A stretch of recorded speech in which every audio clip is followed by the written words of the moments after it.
Mamma mia, salut les amis et bienvenue dans cette vidéo numéro 12.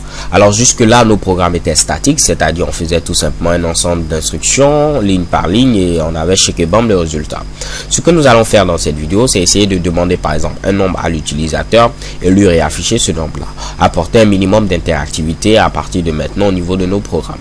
Pour ce faire, je vais créer une nouvelle classe. Donc comme je vous l'ai dit, je clique tout simplement à ce niveau et je vais appeler ma classe tout simplement ici lecture pour dire tout simplement qu'on lit une valeur au niveau de l'utilisateur. Donc là, je n'oublie pas de cocher ce bichi et ensuite je clique ici sur finish. Parfait. Donc je vais enlever le commentaire. Vous savez maintenant que ceci est un commentaire monoligne, donc pas besoin de le garder. Je le supprime comme ceci et on est parti pour pouvoir maintenant coder ce bichi. Donc pour pouvoir lire une valeur de l'utilisateur, on va utiliser la classe scanner. Alors comme je vous l'ai dit, ne vous inquiétez pas, qu'est-ce qu'une classe? Mamma mia, laissez tout ceci les gars. Ok, donc on va utiliser la classe scanner. Au niveau de cette classe, on va tout simplement créer un nouvel objet. Donc pour ce faire, rien de plus simple, je mets ici tout simplement scanner comme ceci et je vais appeler ici mon objet clavier. Je mets ensuite new, je mets ici scanner et je mets ici system.in. Et je mets ici mon fameux point virgule à la fin. Et là, lorsque je finis d'écrire ce Mitsubishi, vous voyez bien que scanner ici est souligné. Lorsque je tente de survoler ici l'un des scanners, que ce soit ce scanner ou ce scanner là, vous voyez que je vois apparaître ici des ensembles ici de Mitsubishi qui me permettent de pouvoir résoudre ce problème. Le premier truc qu'on me dit ici, c'est d'importer ici la classe scanner qui se trouve dans Java Utile. Vous cliquez sur ce lien et qu'est-ce qui se passe chez Kebam? Vous voyez ici import java utile.scanner. En grosso modo, il me fallait importer cette classe avant de pouvoir l'utiliser. Donc les gars, croyez-moi, on va expliquer tout ceci par la suite. Mais pour l'instant, mettez ici import java.utile.scanner et ensuite vous mettez ici ce Mitsubishi comme je viens de le mettre. Si je tente d'expliquer un peu, scanner va nous permettre plutôt de pouvoir ici demander une valeur à l'utilisateur. Cette valeur que l'utilisateur va entrer provient ici du clavier. Donc lorsque je mets ici system.in, cela fait partie tout simplement des flux standards d'entrée et sortie. Donc le in qui est présent à ce niveau veut dire entrée. Donc et si quelque chose doit entrer au niveau de l'ordinateur, par défaut généralement on utilise le clavier. Donc je dis qu'il faut prendre ici cette valeur depuis le clavier. Raison pour laquelle j'ai appelé ici mon objet ici clavier. Donc si c'est un peu confus, ne vous inquiétez pas les gars, comme je vous l'ai dit, je tentais tout simplement d'expliquer. De même, lorsque parfois on met ici le system.out.println, out veut dire tout simplement sortie. Donc on doit faire sortir une information pour l'utilisateur. Et généralement lorsqu'on veut faire sortir une information, on utilise l'écran. Raison pour laquelle lorsqu'on fait system.out.println, cela affiche ce Mitsubishi au niveau de l'écran, au niveau de la console. Donc system.in pour dire des informations vont entrer, donc généralement au niveau du clavier, ça peut être au niveau du microphone, mais ici on reste simple, on utilise le clavier.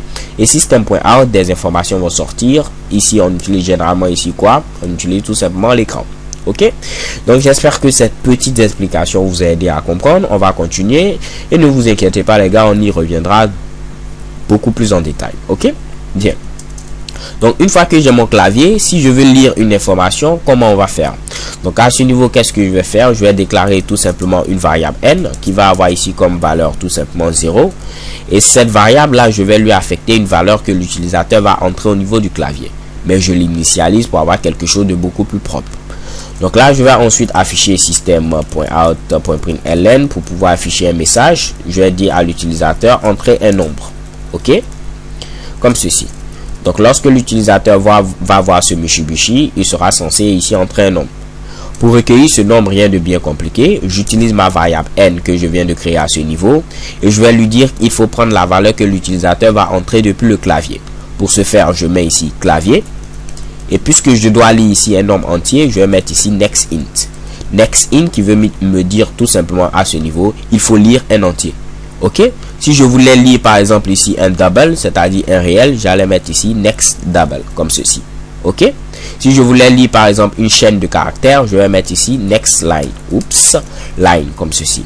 Vu que je dois lire ici un entier parce que n est tout simplement un entier, raison pour laquelle je mets ici next int. Ok, donc une fois que c'est fait, je peux afficher tout simplement le carré de la valeur que l'utilisateur vient d'entrer. Donc je vais mettre ici le carré 2 et je vais concaténer tout simplement avec n. Ensuite je fais une autre concaténation est comme ceci et je vais afficher n au carré. Pour être beaucoup plus propre, je vais mettre ici des parenthèses comme ceci. Ok, donc là j'ai oublié de mettre out. prompt et println comme ceci. Donc en grosso modo, on va essayer de réexpliquer. On utilise la classe scanner qui va nous permettre de pouvoir lire une valeur avec le clavier. Donc system.in pour dire que tout simplement l'information va entrer au niveau de l'ordinateur. Donc ici, c'est généralement le clavier. Raison pour laquelle j'ai appelé ici mon objet clavier. Ok. Ensuite, j'ai déclaré une variable n qui a comme valeur 0. Donc c'est une bonne manière de pouvoir tout simplement initialiser une variable pour avoir quelque chose de propre.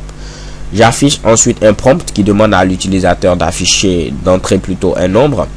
L'utilisateur va entrer son nombre et nous allons le recueillir en faisant tout simplement clavier.nextInt. NextInt parce que tout simplement ce que l'utilisateur doit taper, ça doit être ici un entier. Et on va stocker ce qu'il tape au niveau de la variable n. Après, on pourra afficher le carré de ce que l'utilisateur a tapé est tout simplement n fois n, ce qui va me permettre d'avoir ici le carré du nombre entré par l'utilisateur. Je clique ensuite sur Run pour pouvoir lancer ce Mitsubishi. Et qu'est-ce qui se passe? Entrer un nombre. Je vais mettre ici comme valeur, pourquoi pas, 10. Et lorsque je vais valider, normalement, je dois avoir le carré de 10 est 100. Ok? Je valide avec la touche Entrée. Shake et bam. Le carré de 10 est 100. Ok? Si je ne voulais pas avoir ici mon nombre qui est à ce niveau, je veux que tout soit sur la même ligne. Donc, en lieu et place de mettre println, parce que println va afficher ce Mitsubishi et aller à la ligne, je mets ici print. Je relance ici l'exécution de mon code, entrer un nombre, et là vous voyez que je peux mettre le nombre sur la même ligne. Ok, donc je vais mettre pourquoi pas 5. Je valide, je dois avoir ici comme valeur tout simplement 25. Je valide et check et bam, le carré de 5 est 25.